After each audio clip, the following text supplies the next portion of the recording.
Hello అండి, నమస్తే. నేను మీ Shivani. Welcome back to our channel Sri vlogs. ఎలాగున్నారని అందరు బాగున్నారా? నేనైతే చాలా బాగున్నాను. మీరు కూడా బాగుండాలని అదేమిటైతే మనస్ఫూర్తిగా కోరుకుంటున్నాను. ఈ వ్లాగ్ వచ్చేసి ఈ మండే కాక ముందు మండే తీసిన వీడియో అండి. ఎక్కడ స్కిప్ చేయకుండా చూడండి. మా ఛానల్ ఫస్ట్ టైం చూస్తున్న వాళ్ళకి సబ్స్క్రైబ్ చేసుకొని సపోర్ట్ చేసి మీ ఫ్రెండ్స్కి, ఫ్యామిలీ మెంబర్స్కి ఈ వీడియోని అయితే షేర్ చేయండి. ఒక లైక్ అయితే ఇవ్వండి ఫ్రెండ్స్. లైక్ ఇవ్వడం వల్ల మా వీడియో మీలాగే మరికొంతమంది చూసే అవకాశం అయితే ఉంటుంది. ఇది ఇప్పుడు నేను చేసుకున్న మినపొడియాలు ఊరి నుంచి తెచ్చుకున్నామండి. అప్పుడు మినపొడియాలు అయితే ఇప్పుడు కర్రీ చేస్తున్నాను. పెద్ద పాప కాలేజ్కి వెళ్ళలేదు, చిన్న పాప స్కూల్కి మార్నింగ్ వెళ్ళిపోయింది 6:30కే. బాక్స్ అయితే వండేసి పెట్టాలి కదా, లంచ్ బాక్స్. మినపొడియాలు కర్రీ అయితే చేస్తున్నాను. మినపొడియాలు ముందు ఆయిల్లో ఫ్రై చేసుకొని పక్కన పెట్టుకొని అదే కడాయిలో కొంచెం ఆయిల్ అయితే వేసుకొని ఆనియన్స్, పచ్చిమిర్చి, కరివేపాకు అవన్నీ సాల్ట్ అవన్నీ అయితే వేసుకొని వేపుతున్నాను. ఆ తర్వాత అల్లం వెల్లుల్లి పేస్ట్ అయితే వేసుకుంటున్నాను. సాల్ట్ వేయడం వల్ల అంటే ఎలాంటివైనా తొందరగా కుక్ అయిపోతాయి అనమాట. అందుకని చెప్పి సాల్ట్ వేస్తున్నాను. ఆ తర్వాత అల్లం వెల్లుల్లి పేస్ట్ ఒక స్పూన్ అయితే వేసి కలిపేసి మూత పెట్టి అయితే ఫ్రై చేసుకుంటున్నాను. చూడండి, ఆయిల్ పైకి తేలుతుంది కదా, అలా అయితే ఫ్రై చేసుకోవాలి. అల్లం వెల్లుల్లి పేస్ట్ పచ్చివాసన పోయేంత వరకు ఇది వేపుకోవాలి. ఆ తర్వాత కొంచెం పసుపు, తగినంత కారం అయితే వేసుకొని మళ్ళీ కలుపుకొని మూత అయితే మూత పెట్టుకుని ఆ తర్వాత మళ్ళీ మనం టమాటాలు ప్యూరీ చేసి పెట్టుకోవాలి. ఒక 4 టమాటాలు అది కూడా వేసుకోవాలి. ఆ తర్వాత ధనియాల పొడి, జీలకర్ర పొడి, గరం మసాలా అవన్నీ అయితే వేసుకొని మంచిగా కలుపుకొని మళ్ళీ మూత పెట్టుకొని ఆయిల్ ఫ్రైకి వచ్చేంత వరకు, ఆయిల్ పైకి తేలేంత వరకు అయితే ఉంచుకోవాలి. ఇప్పుడు నేను పప్పు టమాటా అయితే చేస్తున్నానండి, పలచగా పప్పు చారులాగా. నేను పప్పులో అన్నీ వేసి పెట్టేస్తాను. పప్పులోనే టమాటా, ఉల్లిగడ్డ, చింతపండు అన్నీ అయితే వేసేసి కారం, పసుపు, సాల్ట్ అన్నీ వేసి పెట్టేస్తాను.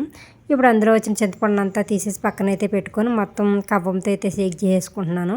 మంచిగా షేక్ అయిపోయిన తర్వాత ఇప్పుడు ముందుగా తీసి పెట్టుకున్న చింతపండు ఉంది కదా, ఆ చింతపండులో వాటర్ అయితే వేసుకొని పిసికేసి మంచిగా అయితే అందులో అయితే వాటర్ కింద పోసేసుకుంటున్నాను. ఎందుకంటే పప్పుచారు కదా, కొంచెం పలచగా అయితే చేసుకుంటున్నాను. మరీ పలచగా కాదు, మరీ చిక్కగా కాదనమాట. ఆ చింతపండు పులుపు అంతా అందులో వేసుకొని ఆల్రెడీ అందులో కుక్ అయిపోయింది కాబట్టి మెత్తగానే వచ్చేస్తుంది. వాటర్ కొంచెం వేయగానే గుజ్జు మొత్తం అయితే వచ్చేస్తుంది. వచ్చేసిన తర్వాత ఇప్పుడు ఆ వాటర్ మనం ఇప్పుడు పప్పుసారి ఎంత కావాలో అంతకైతే వాటర్ అయితే వేసుకొని మళ్ళీ ఒక గ్లాస్ వాటర్ అయితే నేను యాడ్ చేసుకున్నానండి. యాడ్ చేసుకుని అదైతే పక్కన పెట్టుకున్నాను. ఇలాగా చూసారా, ఫ్రై అయింది, ఆయిల్ మొత్తం పైకి తేలింది కదా. ఇప్పుడైతే కొన్ని వాటర్ అయితే వేసుకుందాం. ఉప్పు అది కలిపేసుకొని ఉప్పు అది సరిపోయిందా లేదా అన్నీ కరెక్ట్గా చూసుకొని ఇది ఇటువైపు స్టవ్ నుండి అటువైపు అయితే మార్చేసాను. ఇటువైపు పప్పు తాలింపు పెట్టాలి కదని చెప్పి పప్పు తాలింపుకి అయితే ఒక గిన్నె అయితే పెట్టేసుకొని మంచిగా అందులో ఆయిల్ వేసుకొని ఆవాలు, జీలకర్ర, ఎండుమిరపకాయలు, కరివేపాకు, ఉల్లిపాయలు ఇంకా ఇంకా సాంబార్ పొడి కూడా వేసానండి. పప్పుచారు కదా బాగుంటుందని చెప్పి సాంబార్ పొడి వేసిన తర్వాత మంచిగా వేగిపోయిన తర్వాత ముందుగా మనం కుక్కర్లో అదే వాటర్ వేసి కలిపి పెట్టుకున్నాం కదా పప్పుని, ఆ పప్పుని మొత్తం ఇందులో వేసుకొని ఒక 2 మినిట్స్ అయితే మరగనివ్వాలి మంచిగా. అప్పుడే కొంచెం బాగుంటుంది, వాటర్ వేసాం కాబట్టి 2 మినిట్స్ మరగాలి. కాబట్టి మనం ఇప్పుడు ఈ స్టవ్ దేన్ని మళ్ళీ అటువైపుకి అయితే వేసుకుందాం. కుక్కర్లో కూడా కొన్ని వాటర్ వేసుకొని పప్పు మొత్తం కలిపేసి అయితే పెట్టేసుకొని మంచిగా వాటర్ని ఇందులో వేసుకోవాలి. ఇప్పుడు ఇటువైపు ఉన్న స్టవ్ని అటువైపు అయితే మార్చుకుందాం. ఎందుకంటే ఆ కూర ఉడకాలి కదా, ఈలోగా చెప్పి లేట్ అవుతుంది. మళ్ళీ బాక్స్ పెట్టాలి, అప్పటికి టైం పావుదకు 12 ఏమో అయిపోతుంది. బాక్స్ పెట్టాలని చెప్పి దబదబ అయితే వండేస్తున్నాను. ఆ పప్పుచారు అలా మరుగుతూ ఉంటుంది. ఈలోగా వాటర్ మరిగినాయి కదా, ఉప్పు అది సరిపోయిందా లేదా చూసుకొని ఇప్పుడు మనం ముందుగా వేపి పెట్టుకున్న ఉన్నాయి కదండి మినపొడియాలు, చిట్టొడియాలు అని కూడా అంటారు. మినపొడియాలు అంటారు, చిట్టొడియాలు అంటారు. అవి అయితే ఇందులో వేసుకొని అవి కూడా కుక్ అయ్యేంత వరకు అయితే ఒక 3 మినిట్స్ అయితే మీడియం టు లో ఫ్లేమ్లో మంట పెట్టుకొని ఉడకనిద్దాము. ఇప్పుడు మళ్ళీ ఒకసారి మూత తీసి చూద్దాము. ఇంకొంచెం అయితే ఉడకాలండి. నేను నొక్కి చూసాను, నొక్కి చూస్తే ఉడకలేదు. మళ్ళీ ఇంకొక 2 మినిట్స్ అయితే పెట్టాను. మళ్ళీ మొత్తం 5 మినిట్స్ కుక్ అవనివ్వాలి. వాటర్ అనేది లేకుండా మొత్తం అయితే ఇంకిపోవాలి. మరీ ఇంకిపోకూడదు, లైట్గా కొంచెం ఇంకిపోయేటట్టు అయితే చూసుకోవాలి. మళ్ళీ అయితే మూత పెట్టుకొని చూశాను. ఇలాగ పప్పుచారు కూడా బాగా మరిగిపోయిందండి. ఇంకా బాక్స్ పెట్టాలి, టైం అయిపోతుంది, 12 గంటలకల్లా ఇచ్చారు కదా అని చెప్పి ఇంకా బాక్స్ అయితే పెడుతున్నానండి. చిన్న పాపకి ఆల్రెడీ రైస్ కంచంలో వేసి పెట్టి చల్లగా చేయాలి. ఎందుకంటే అన్నీ వేడిగా ఉన్నాయి. పప్పుచారు వేడిగా ఉంది, కూర వేడిగా ఉంది, రైస్ కూడా వేడిగానే ఉందండి. కొంచెం లేట్గా వండాను నేను. ఇంట్లో పని అంతా చేసుకునేసరికి లేట్ అయింది. పెద్ద పాప కూడా కాలేజీకి వెళ్ళట్లేదు కదా అని చెప్పి అందుకే కొంచెం లేట్ చేస్తున్నాను. చాలా వేడిగా ఉంది. ఇంకా పప్పుచారుకి అయితే స్టవ్ ఆఫ్ చేసాను. కొంచెం పప్పుచారు అయితే అన్నంలో వేసి వేడిగా అయితే కలిపేసి పెట్టేస్తున్నానండి. చాలా వేడిగా ఉంది, ఒక పక్కన పొగలు వస్తూ ఉంది, చేయి కాలుతూ ఉంది. అయినా తప్పదు, ఇంకా దబదబా అయితే కలిపేసి బాక్సులు అయితే పెట్టేసాను. ఇలాగా మళ్ళీ కూర ఉడికిందో లేదో కూడా చూసుకోవాలి కదా. చూడండి, కూర అయితే కొంచెం దగ్గరికి అయ్యింది కదా, ఇలా అయితే అయినట్టు అనమాట. మరీ పలచగా ఉండకూడదు, అలాగని మరీ చిక్కగా ఉండకూడదు. అయిపోయిన తర్వాత ఇప్పుడైతే స్టవ్ అయితే ఆఫ్ చేసి ఆఫ్ చేసేసాను. కూర అయితే పక్కన పెట్టేసాను. ఇంకా బాక్స్ పెట్టేసాను కదా, చిన్న పాపకి అయితే బాక్స్ తీసుకుని వెళ్తున్నాను. ఇంకా ఆకలేస్తుంది. 12:30 ఏమైపోయింది. పొద్దున్నుంచి టిఫిన్లు కానీ ఏం చేయలేదు, ఓన్లీ కాఫీ ఒకటే తాగాము. అందుకని చెప్పి ఇంకా అందరం కలిసి అయితే భోజనం అయితే చేసేస్తూ ఉన్నాము. ఇంకా వచ్చిన గిన్నెలు ఉంటాయి కదండి, వచ్చిన గిన్నెలు, సింకు, గ్యాస్ స్టవ్ మొత్తం అంతా క్లీన్ చేసుకొని, ధనియాల పొడి అయిపోయింది. ధనియాలు మొన్నే సామాన్లు తెచ్చుకున్నాను కదా, ధనియాల పొడి చేద్దామని ధనియాలు అయితే వేపి పెట్టుకున్నాను. 100 గ్రాముల ధనియాలు లైట్గా ఫ్రై అవనివ్వాలండి, మంట మీడియంతో పెట్టుకుని, మరి మాడిపోకూడదు, చేదు వచ్చేస్తుంది. ఇలా వేగిన తర్వాత నేను ఫ్యాన్ గాలికి అయితే పెట్టుకున్నాను, కొంచెం తొందరగా వేడి చల్లారుతాయి అని చెప్పి. వేడిగా ఉన్నప్పుడు మిక్సీ పడితే మిక్సీ ఖరాబ్ అవుతుంది, అందుకని చెప్పి వేడిగా ఉన్నప్పుడు వేయకూడదు. అలా కూడా ఇలా గాలి కారిన తర్వాత మిక్సీ అయితే పడేసుకున్నాను. మంచిగా మెత్తగా అయిపోయింది, గంధం పొడిలాగా చాలా బాగుంది. ఇది నాకైతే 1 నెల అయితే వస్తుందండి. మెత్తగా ఆడేసుకుని గాజు కంటైనర్ ఉంటుంది కదా, అందులో అయితే వేసుకున్నాను. ఇక మిక్సీ పెట్టేసాను కదా, పట్టిన తర్వాత మళ్ళీ ఫ్యాన్ గాలి కింద పెట్టాను, ఎందుకంటే మిక్సీ పట్టింది కదా కొంచెం వేడిగా ఉంటుంది. పాతది కొంచెం ఉంది, అది కూడా ఇందులో అయితే కలిపేసి మంచిగా ఫ్యాన్ గాలి కింద పెట్టి చల్లగా అయిన తర్వాత గాజు కంటైనర్లో వేసుకుంటాను. నేనంటే ధనియాల పొడి, జీలకర్ర పొడి, అన్నం, మెంతుకు, సాంబార్ పొడులు ఏమన్నా ఉంటే గాజు కంటైనర్లో అయితే వేసుకుంటానండి. అది అలా అయితే వేసుకొని స్టోర్ అయితే చేసుకున్నాను. ఈలోగా బట్టలు అయిపోయినాయి, బట్టలు అయితే ఆరబెట్టేసుకున్నానండి. కొంచెం వాషింగ్ మిషన్ లేట్గా వేసిన చేత లేట్గా అయినాయి. బట్టలు కూడా అయితే ఆరబెట్టుకున్నాను. ఆ పక్కన మబ్బు వేసుకొని వస్తుంది కానీ వర్షం పడుతుందేమో అనుకుంటున్నాను, చూడాలి.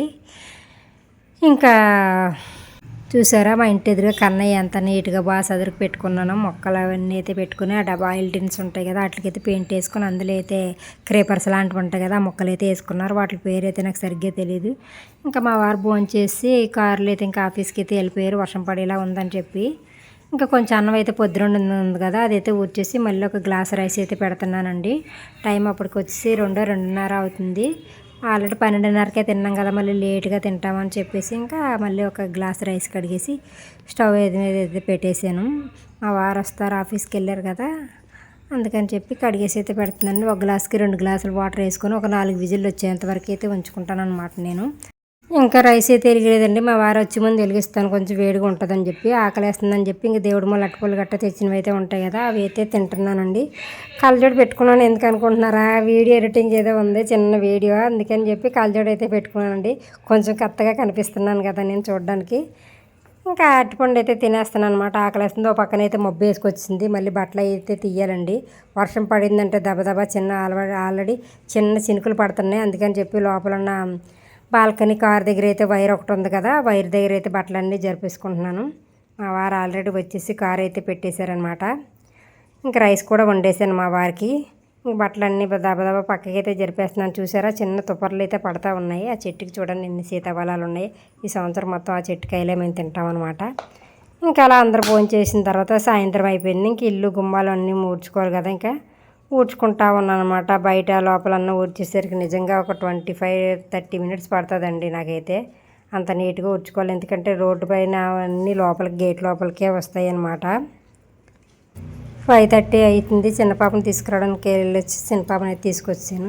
చూడండి, స్కూటీకి బ్యాగ్కి మధ్యలో అయితే నా డ్రెస్ నలిగిపోయి చిరిగిపోయింది అనమాట. బ్యాగ్ తీసేటప్పుడు స్కూటీకి తగులుకుంది, ఇంకా చిరిగిపోయింది. మంచి డ్రెస్ అండి, నిజంగా అది కుట్టడానికి కూడా పనికిరాదు, పక్కన పడేయాలి.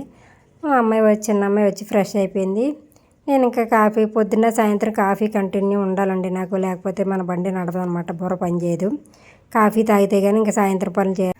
వాళ్ళకి ఆకలేస్తుందని చెప్పారు. ఇంకా ఇప్పి నూడిల్స్ చేద్దామని చెప్పి ఇప్పి నూడిల్స్ అయితే మొన్న మార్కెట్లో సామాన్లు తీసుకొచ్చాను కదా, అప్పుడైతే తీసుకొచ్చాను. చూడండి, చిన్న పాప అయితే ఫ్రెష్ అయిపోయింది. ఇప్పి నూడిల్స్ కానీ పొయ్యి మీద వేసి పెట్టేశాను. మా చిన్న అమ్మాయి వచ్చి మసాలా వాటర్ అన్నీ వేసుకొని మంచిగా అయితే చేసుకుంది. ఇప్పుడు అందరం, నేను కొంచెం కాఫీ తాగేసాను కదా, కాఫీ తాగిన తర్వాత ఇంకా స్నాక్స్ కింద అయితే తింటున్నాం అనమాట అందరం కలిపి. మా వారు తినమంటే అప్పట్లో పెళ్ళైన కొత్తలో తినేవారు, అది కూడా మ్యాగీ తినేవారు టిఫిన్ కింద అప్పుడప్పుడు. ఇప్పుడు తినమంటే అస్సలు తినని చెప్పారు. ఇంకా మేము అందరం అయితే అవే పెట్టుకుని కొంచెం కొంచెంగా అయితే తింటాం. ఇంకా సాయంత్రం అయింది, మా ఇంటి ముందు దేవుడిని గణేష్ని అయితే తీస్తున్నారండి, నిమజ్జనం ఉంది.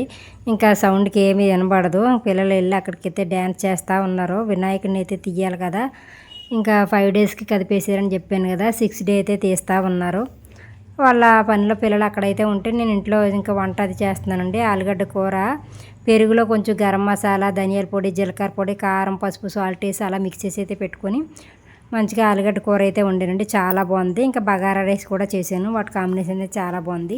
ఇక్కడ చూడండి గణేష్ని తీస్తూ ఉన్నారు, చాలా పెద్ద గణేష్ కదా. క్రేన్లో అయితే వచ్చింది, పెద్ద క్రేను. ఆ క్రేన్తో బెల్ట్లు అయితే కట్టి మంచిగా గణేష్కి తీస్తూ ఉన్నారు. పెద్ద డీసీఎంలో అయితే పెడుతున్నారండి. గణేష్ కరెక్ట్గా డీసీఎంలో అలా సెట్ అయిపోయిందండి, నిజంగా చాలా బాగుంది. కానీ పెద్ద గణేష్లు పోటీ పడి తెచ్చుకుంటాం, కానీ వాళ్ళు తెచ్చారు వీళ్ళు తెచ్చారని చెప్పి తీసేటప్పుడు చాలా కష్టపడాలి. ఇంకా గణేష్ సందర్లంతా అయిపోతుందండి, చాలా బోర్ కొడుతుంది మళ్ళీ మా గల్లీలో. ఇంటి ముందే ఉంది కదా, ఈ 5 రోజులు సందరగా అయితే గడిచిపోయింది నిజంగా, పిల్లలకి కానీ మాకు కానీ. ఇంకా ఆ రోజు మొత్తం 12 గంటల వరకు అలా డప్పుల సౌండ్, డీజే సౌండ్ అంతా వినబడతా ఉందండి. ఇంకా నిద్ర అయితే లేదు మాకు. పడుకునేసరికి 1 గంట ఏమో అయిపోయింది ఆ సౌండ్స్ వల్ల. కానీ ఆ సౌండ్లు మళ్ళీ వినబడవండి. గణేష్ పండుగ చేసుకున్నంత సందర్గా ఏ పండుగ చేసుకోలేము నిజం చెప్పాలంటే. ఎందుకంటే డీజే బాక్సులు కానీ ఆ 9 రోజులు 11 రోజులు సందడి అయితే కానీ నిజంగా చాలా బాగుంటుంది. ఇంకా ఇక్కడ వచ్చేసి మా పిల్లలు పైన పూజ అందరూ అయితే డ్యాన్స్ చేస్తూ ఉన్నారు. ఇంకా 9:30 అయింది, రామ్మ తిందామంటే వచ్చింది. మళ్ళీ వెళ్తాను మమ్మీ, సగం దూరం వరకన్నా వెళ్తానంటే సరే అన్నారు వాళ్ళ డాడీ. ఇంకా తినేస్తున్నాం. బగారా రైస్ ఆలుగడ్డ కర్రీ అండి, సూపర్ అయితే బాగుంది. ఈ వీడియో మీకు నచ్చిందని అనుకుంటున్నాను. నచ్చితే కనుక లైక్ అయితే ఇవ్వండి మర్చిపోకండి. Please like, share and subscribe. మరి ఒక మంచి వీడియోతో మళ్ళీ కలుద్దాం. అంతవరకు సెలవు, నమస్కారం, టాటా బాయ్.